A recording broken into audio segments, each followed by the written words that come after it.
वैष्णो जन तो तेरे कहिए जे पीर पराई जाने रे, पर दुखे उपकार करे तो मन अभिमान नाने रे। वैष्णो जन तो तेरे कहिए रघुपति राघव राजा राम, पतित पावन सीताराम। ईश्वर अल्लाह तेरे नाम, सबको सम्मति दे भगवान।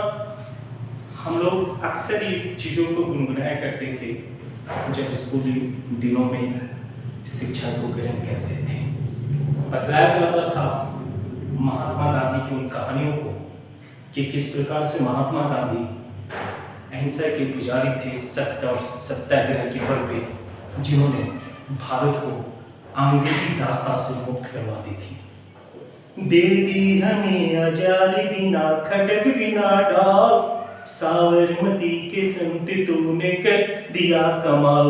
रघुपति राघव राजा राम, रघुपति राघव राजा राम। अक्सर इन कहानियों को सुना करते थे और इनमें खो जाया करते थे। तो आज गांधी जी के उन तथ्यों को हम आप तक पहुंचाने की कोशिश करेंगे जिनको जानना अति आवश्यक है। और ये 2 वीडियो में होगा, लेकिन मेरा प्रयास है आप दिल से देखो, दिल से पसंद आएगी। क्यों? क्योंकि वो सारे तथ्य आपको नजर आएंगे जो आपकी परीक्षाओं में पूछा जाता है। महात्मा गांधी महामानव। महामानव की कहानी तब शुरू होती जब 2 अक्टूबर 1869 ईस्वी को गुजरात के पोरबंदर में उनका जन्म होता है। उनके दादाजी उत्तमचंद गांधी थे और उनके पिता का नाम करमचंद गांधी था। दादाजी को प्यार से उल्टा गांधी भी कहा जाता था और उनके पिता करमचंद गांधी को काबा गांधी भी कहा जाता था। आप जानते हैं कि गांधी जी 2 अक्टूबर 1869 ईस्वी को जन्म लेते हैं। उनकी माता पुतलीबाई एक धार्मिक महिला थी जिनका प्रभाव आप महात्मा गांधी के जीवन पर देख सकते हैं।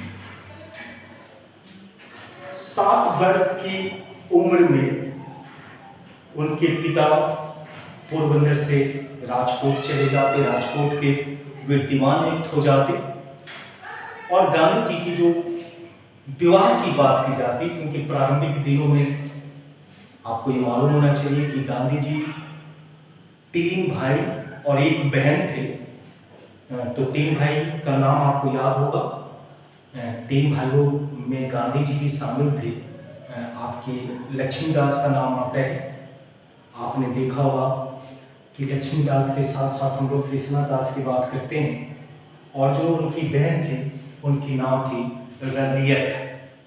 तो गांधी जी 3 भाइयों और 1 बहन में सबसे छोटे थे। रलियत उनकी बहन का नाम याद रखिए। भाई के नामों को याद रखें आप, लक्ष्मीदास और कृष्णदास। और तीसरे खुद गांधी जी हैं जो सबसे छोटे हैं। उस समय विवाह छोटी उम्र में होती थी, इस कारण से गांधी जी की 13 वर्ष में विवाह हो जाती है कस्तूरबा गांधी से। आपको मालूम होगा, किताबों में अक्सर आप पढ़ते हैं कि 14 वर्ष की कस्तूरबा गांधी थी और गांधी जी 13 वर्ष के थे, लेकिन ऐसा नहीं था। आप कस्तूरबा गांधी की जो जन्म तिथि उसको याद रखने की कोशिश करें। कस्तूरबा गांधी 11 अप्रैल 1869 ईस्वी को उनका जन्म हुआ था। तो आप समझ सकते हैं कि 11 अप्रैल और 2 अक्टूबर के बीच में जितनी महीनों की दूरी है उतनी ही बड़ी थी कस्तूरबा गांधी। और ये कहना कि 13 वर्षीय गांधी के साथ 14 वर्षीय कस्तूरबा गांधी का विवाह होता है, ये सर्वथा गलत हो जाता है। हाँ, कुछ महीनों का उतार चढ़ाव जरूर देखा जाता है। आप आगे देखने की कोशिश करिए कि जो कस्तूरबा गांधी, उनकी पूरी नाम थी कस्तूरबाई मकरजी। इसीलिए शादी के बाद इस बड़े नाम को संक्षिप्त कर दी जाती है, कस्तूरबा कहा जाता, और प्यार से बा के रूप में भी चर्चित होती है कस्तूरबा गांधी। इनके पिता एक सफल व्यवसायी थे कस्तूरबा गांधी के, और कस्तूरबा गांधी के पिता का नाम था गोकुल दास माखन जी। इस पॉइंट को भी याद रखेंगे, कस्तूरबा गांधी के पिता का नाम था गोकुल दास माखन जी। आप याद कीजिए कि गांधी जी एक समृद्ध परिवार से आते हैं, उच्च स्तरीय जीवन शैली, और उनकी जो शैक्षणिक रुचि है वो आम बच्चों की तरीके से साधारण स्तरीय ज्ञान वो प्रारंभिक दिनों में प्राप्त कर रहे होते। प्रतिभा साधारण प्रतिभा में माना जाना चाहिए, लेकिन अपने कठोर लगन और मेहनत के बल पे वो बाद के दिनों में खुद को परिवर्तित करते चले गए और मानव से महामानव बनते चले गए। आपको याद होगा कि गांधी जी की विवाह हो जाती है और गांधी जी के 4 पुत्र भी होते हैं। आप सुन रखे होंगे, हरिलाल, मणिलाल, रामदास और देवदास। और यहाँ इस चीज का भी ज्ञान होना चाहिए कि गांधी जी के परिवार के लोग गंधी या इत्र का व्यापार क्या करते थे, इसीलिए इनके टाइटल के साथ गांधी जोड़ा जाता है। इत्र के व्यापारियों का परिवार था गांधी जी का। आप देखोगे कि 1888 ईस्वी में गांधी जी बैरिस्ट्री की पढ़ाई के लिए लंदन चले जाते हैं, लेकिन लंदन जाने के पूर्व उन्होंने प्रारंभिक ज्ञान पोरबंदर और राजकोट में अर्जित की थी, और मैट्रिक के बाद उन्होंने जो कॉलेज की पढ़ाई की थी वो भावनगर के सामल दास कॉलेज में। इस चीज को आपके बीपीएससी में भी पूछी गई और आने वाले दिनों की किसी भी परीक्षा में पूछा जा सकता है कि प्रारंभिक शिक्षा लेने के बाद उन्होंने कॉलेज की शिक्षा किस कॉलेज से प्राप्त की, तो भावनगर के सामल दास कॉलेज से। 1888 ईस्वी में जब वो 19 वर्ष के भी पूरे नहीं हुए थे, तो 4 सितंबर 1888 ईस्वी को गांधी जी लंदन जाते हैं। लगभग 3 वर्षों तक गांधी जी लंदन में रहकर के बैरिस्ट्री की पढ़ाई करते हैं, और अंततः 1991 ईस्वी में वो भारत आते हैं। और भारत आने के बाद उन्होंने प्रथम अपनी जो वकालत का कार्य प्रारंभ किया वो मुंबई में किया। मुंबई में उनकी वकालत जोर नहीं पकड़ता, राजकोट वापस आते, और जब वो राजकोट में काम कर रहे होते उसी समय उन्हें साउथ अफ्रीका के नटाल से दादा अब्दुल्ला ने अपने विधि सलाहकार के रूप में 1 वर्ष के कॉन्ट्रैक्ट में साउथ अफ्रीका आमंत्रित किया। आप सभी को जानते हैं कि दादा अब्दुल्ला की कंपनी जो थी उस कंपनी का नाम था अब्दुल्ला एंड अब्दुल्ला कंपनी। 1893 ईस्वी में गांधी जी साउथ अफ्रीका चले जाते हैं, और जाने के बाद पहली बार उन्हें नस्ल भेद का सामना करना पड़ता है, और जीवन की विभिन्न दुश्वारियों का भी सामना उनको साउथ अफ्रीका में मिलती है। इस कारण से गांधी जी ने कभी कहा था कि मेरा जन्म भारत में जरूर हुआ, लेकिन गांधी की शख्सियत का निर्माण साउथ अफ्रीका में होती है। उन्होंने कहा था कि I was born in India but I was made in south Africa. आप इस चीज को याद रखेंगे, क्योंकि साउथ अफ्रीका में जब नस्ल भेद के विभिन्न दुश्वारियों का सामना करते हैं तो भारत में उच्च स्तरीय जीवन व्यतीत करने वाले उस युवक को सच का सामना करना पड़ता है कि ब्रिटिशर्स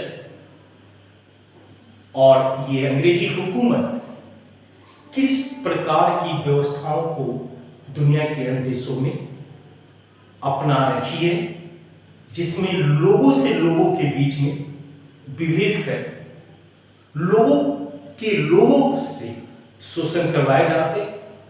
आप देखोगे, कहते हैं कि उनके जीवन की जो सबसे बड़ी घटना थी जिसने उनके पूरे व्यक्तित्व को बदल दिया, वो घटना थी 31 मई 1893 ईस्वी।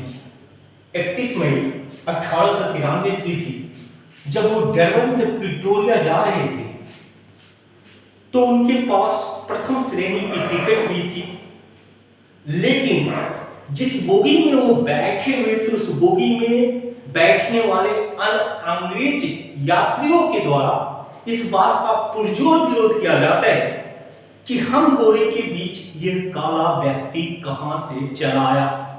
क्या उसे इस बात का आभास नहीं है कि गोरे व्यक्तियों के बीच में काले व्यक्तियों का यात्रा करना अपराध की श्रेणी में आता है? उन लोगों ने गांधी से ये पूछा कि तुम इस बोगी में किस प्रकार से चले आए, और गांधी पहली बार भौचक रह जाते हैं, क्योंकि भारत में उनकी फैमिली उच्च स्तरीय जीवन अपनाने में कामयाब थी। क्यों? क्योंकि भारत में उनके पिता दिमाग थे, उनके फैमिली एक सफल व्यवसायियों का फैमिली था। गांधी जी ने जब अपने प्रथम श्रेणी की टिकट दिखलाई और ये कहा कि मुझे भी यात्रा करने का अधिकार है, तब उन गोरे ने उन्हें लगभग धक्का देते हुए उतारने की कोशिश की। अंततः मजबूर गांधी जी को उस ट्रेन के पायदाने पर बैठ करके सफर करनी पड़ी, जब तक कि मॉरिट्सबर्ग स्टेशन नहीं आ गया। पीटर मॉरिट्सबर्ग स्टेशन पे उनको जबरन उतार दी जाती है, धक्के दे के कमोबेश उतार दी जाती है।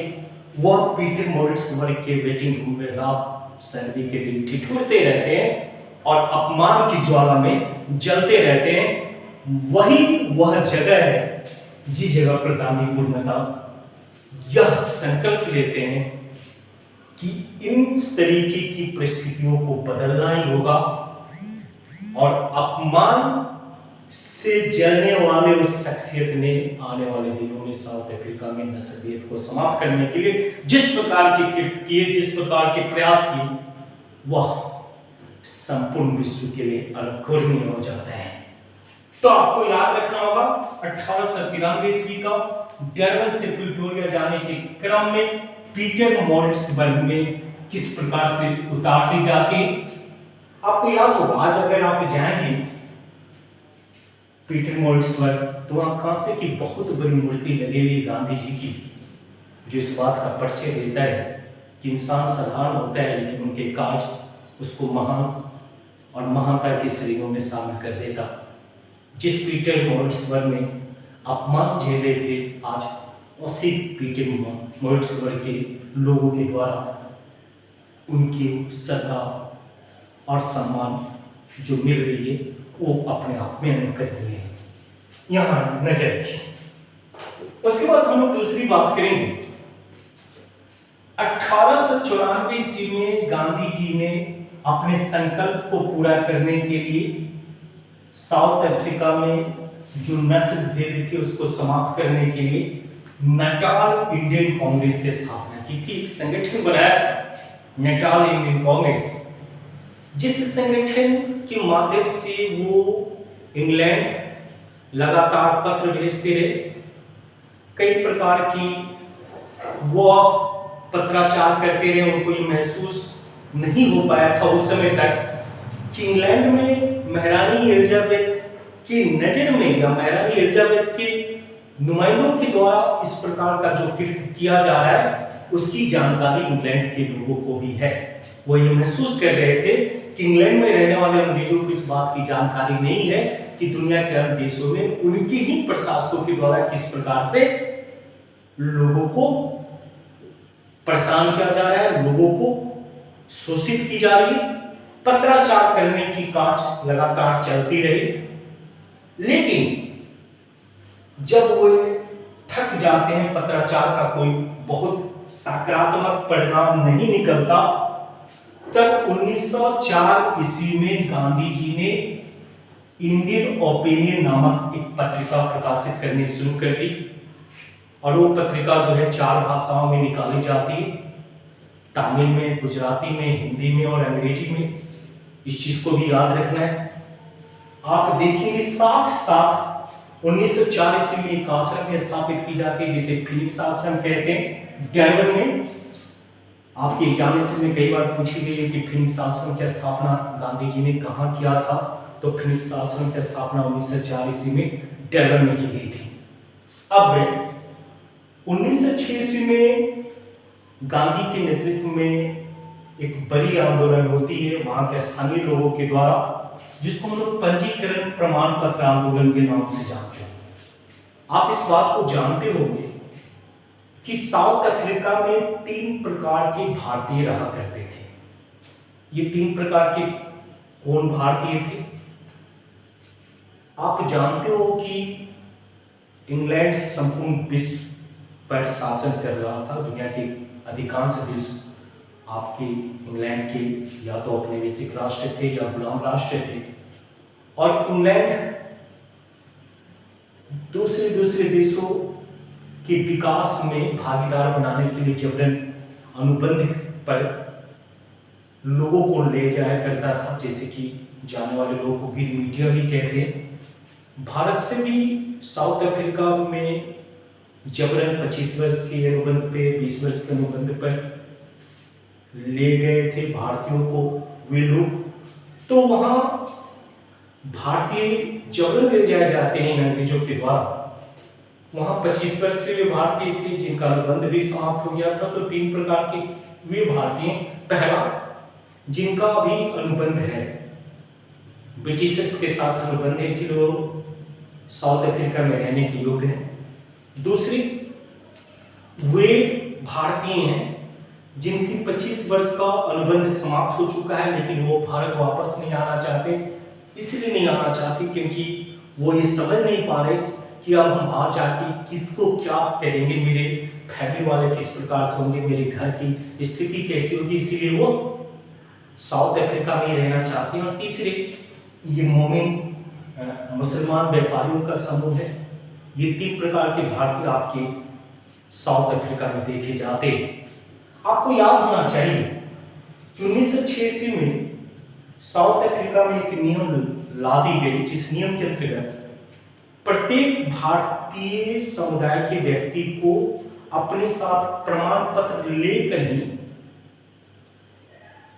भ्रमण करने की अनुमति थी। यानी कि जिनके पास प्रमाण पत्र नहीं होता उसे ब्रिटिशर्स गिरफ्तार कर सकते थे। और दूसरी महत्वपूर्ण बात कि 9 बजे के उपरांत किसी को भी आवाजाही पर रोक लगा दी गई थी। इन चीजों से गांधी जी को ये महसूस हुआ कि हम भारतीयों के साथ 2 दर्जे का व्यवहार किया जा रहा है अंग्रेजी सरकार के द्वारा, और इस कारण से 1986 में पंजीकरण प्रमाण पत्र के विरोध में गांधी जी के द्वारा भारतीय समुदाय को साथ लेकर के प्रयास की गई थी। 1986 में काफी महत्वपूर्ण हो जाते हैं। 1909 में आपको याद होना चाहिए, काफी महत्वपूर्ण पॉइंट है, एक और टालस्टॉय फॉर्म की स्थापना की जाती है गांधी जी के द्वारा।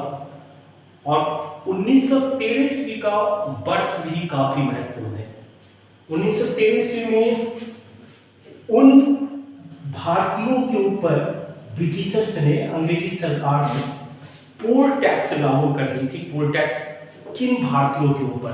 तो उन भारतीयों के ऊपर जिनका अनुबंध समाप्त हो चुका था और वह फिर भी साउथ अफ्रीका में रह रहे थे, उनके ऊपर पोल टैक्स लगा दी जाती कि आप साउथ अफ्रीका में रह रहे तो आपको एक विशेष प्रकार का कर देना होगा। यह भी गांधी जी को नागवार गुजर रहा था और उन्होंने प्रयास की भारतीयों के लिए जबरदस्त आंदोलन छेड़ा।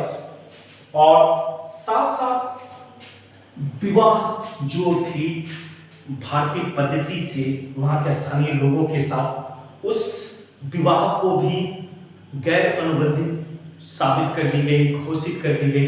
ब्रिटिशर्स ने घोषित कर दिया कि भारतीय पद्धति से होने वाले जो विवाह है वह अनुचित है। उनका ये इस प्रकार के कदम उठाने के पीछे एक ही मकसद था कि जो भारतीय हिंदू हैं या सिख हैं या मुस्लिम हैं, वे ईसाई धर्म में परिवर्तित हो जाए। ईसाई धर्म में परिवर्तन करवाने के प्रयास में उन्होंने 1913 ईस्वी में वहाँ भारतीय पद्धति से होने वाले विवाह को ही गैर कानूनी, गैर अनुबंधित घोषित कर दी, जिसके कारण से गांधी जी को वहाँ के स्थानीय भारतीयों के साथ पुरजोर प्रयास करना पड़ा और सफलता भी आसातित उनको मिलती है।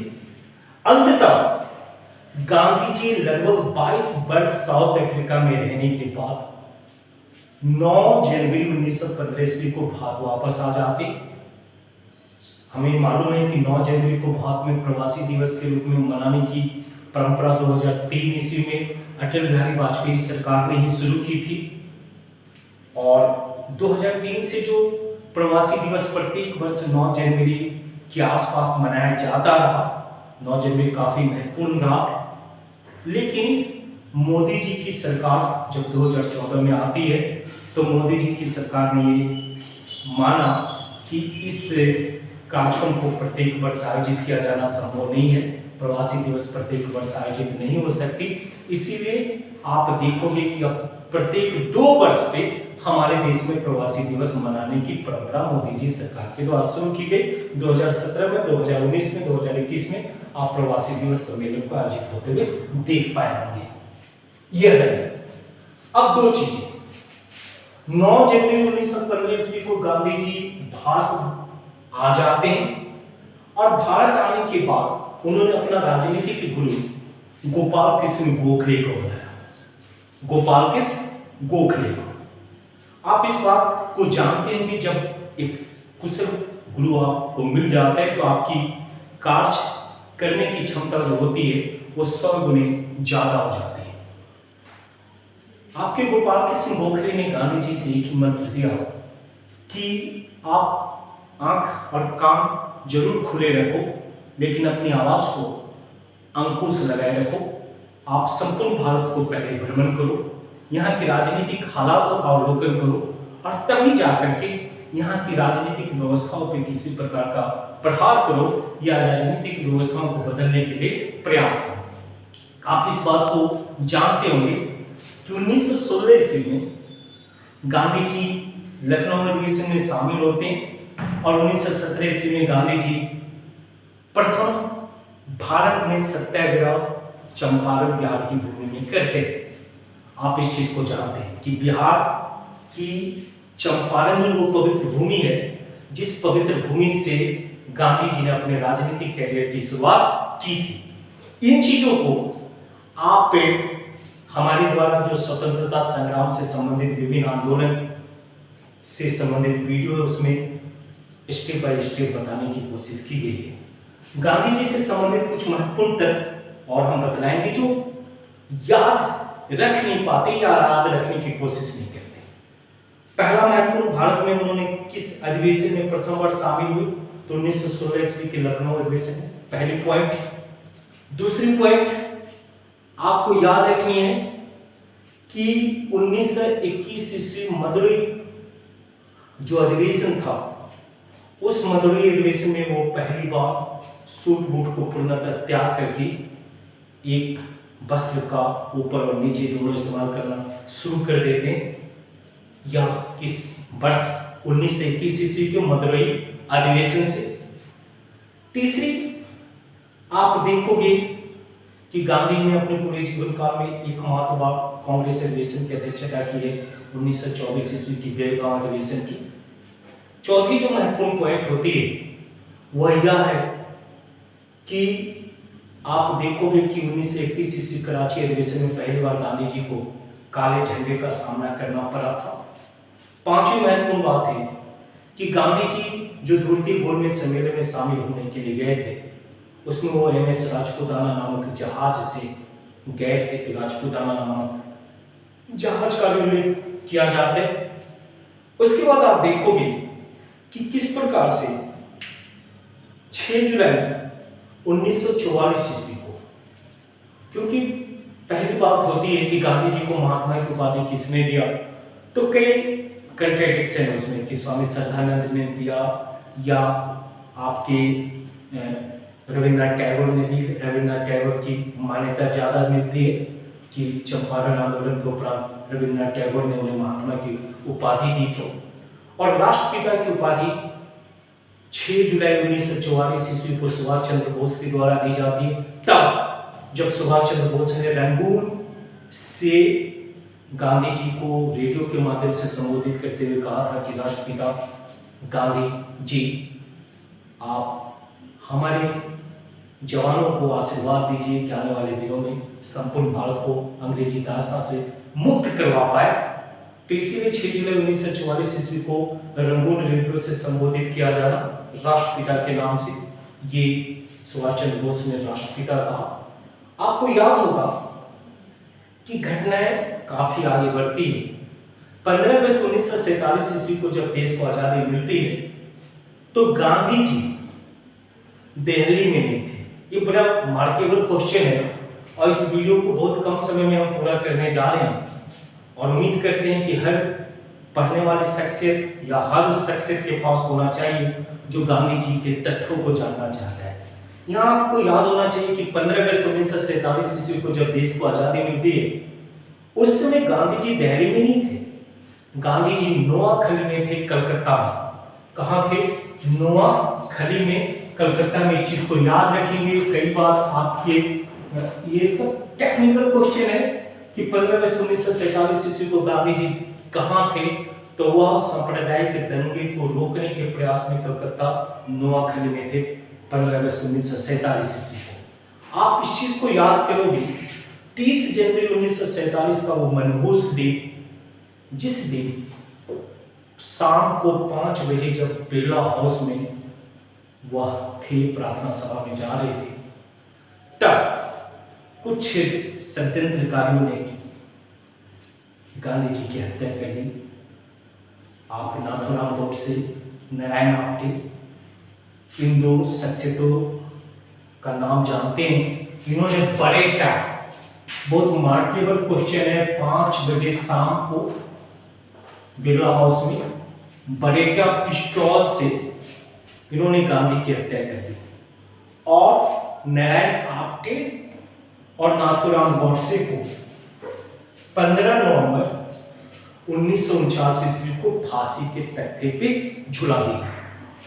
तो इस प्रकार से आप गांधी जी के संबंध में जितने भी महत्वपूर्ण तथ्य हैं उनको याद रखने का प्रयास कीजिए। एक बार पुनः रिपीट करने जा रहे हैं, 2 से 3 मिनट लगेंगे। प्लीज ध्यान दीजिए।